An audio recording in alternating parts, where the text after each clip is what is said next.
So we need to ask ourselves, if you remove a person from history, what happens? It's a very important question. What happens? So you see that Obama, and my point is that the president that we have today, a black president, and you know, you have people crying and rolling around. Black folks was like ecstatic when the homeboy was elected. It's like, yes, we finally arrived. You know? Race is dead. The issue of race is dead. Americans, you know, George Will. I don't know if any of you are familiar with George Will. George Will is a right-wing political pundit who said upon the election of Barack Obama that his election was white people's emancipation, was white Americans' emancipation, and it's true. White folks finally got rid of the onerous mantle of white supremacy because they elected a black president. They were no longer, you know, racist. You can't say that America is racist because they elected a black president. Well, I beg to differ. First of all, Obama is not the type of black person that white folks really are afraid of. Maybe Michelle's ancestors are, but not Barack.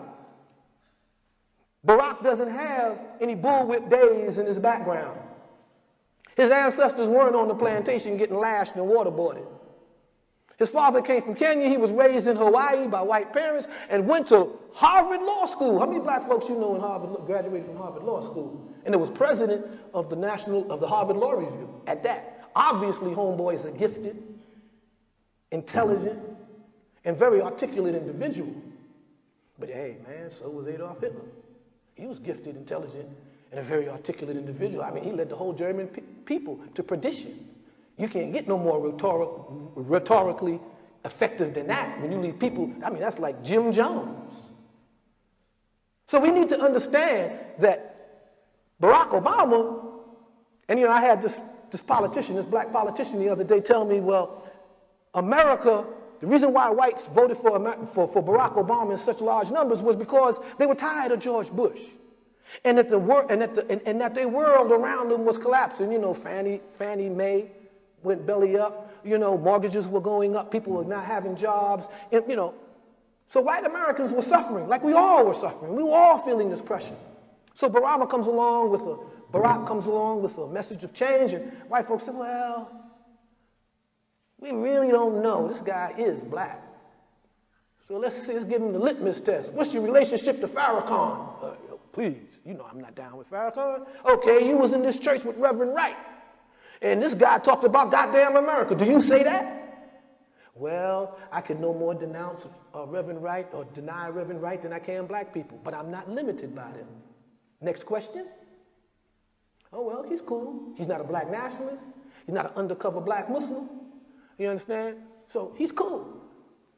He passed the litmus test. Now, of course, if he would have said, well, I've been in this church of Reverend Wright's for years. My children have been in this church for years. And I think this is a moment when America should reflect on its history and white supremacy and racism and understand what Reverend Wright is saying. I challenge, you know, academia, white academia, to come and debate this issue about racism and what he is saying is true or not. He didn't say that. He said, homeboy, I ain't with that. You know, you on your own. Me, I'm just trying to get elected. So, Obama, just like Stalin, and I'm not saying that he has the same ideology or he is a dictator like Stalin. Let's not get this twisted here. I'm not comparing Obama to Hitler or Stalin, because I know some of you will go away and write that.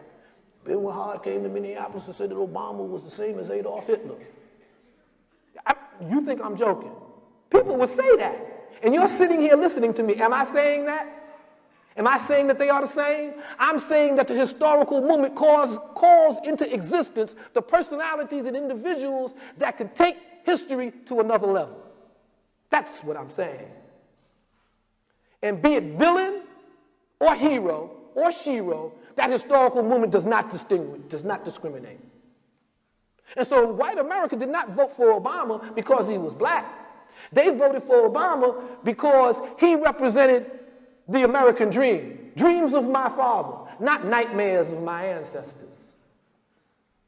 You see? He wasn't going to wake up in the White House with a historical moment and say, man, these are the same people that murdered and killed my ancestors. Let me call the 1st Air Force in and have them bomb the capital of Alabama.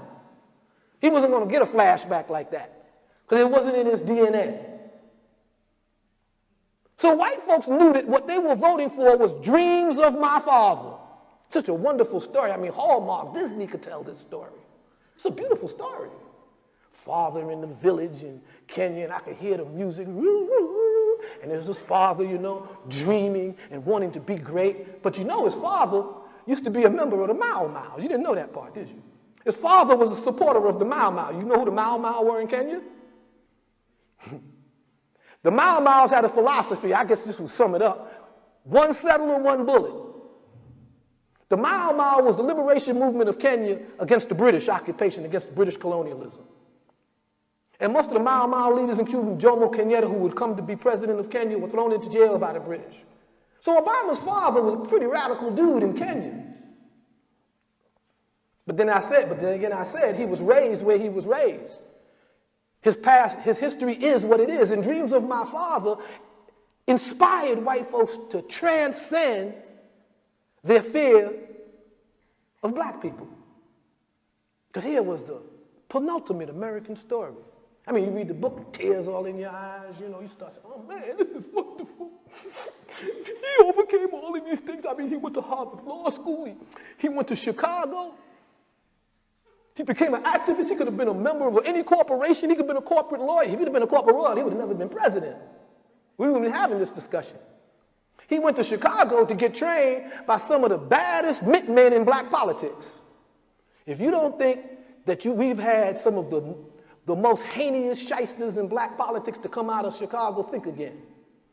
Don't start me to naming names because I don't want to talk about Jesse and all of them. But Chicago has been a hotbed of black opportunism and black political misleadership. So he went there and got trained, and to his benefit, you know, he did what he did. My point is that this is a man of the moment. Jimmy Carter was a man of the moment. Ronald Reagan was a man of the historical moment. Richard M. Nixon was a man of the moment. So don't think that the situation we are in today is beyond you being the person of the moment. Because it's not. Some of you sitting over there who are in law school might one day be the Attorney General of the United States. Then what? You're going to be like Shawcroft or whatever that knucklehead's name was? Then what? You're going to say, oh, I'm Attorney General. What are you going to say? What type of laws are you going to say? Well, I heard a lecture about Dhoruba Bin Wahad when I was in law school, and I ain't going to never, ever do anything but become a prosecutor. Because we got to keep Negroes like that in check. Because he's obviously crazy.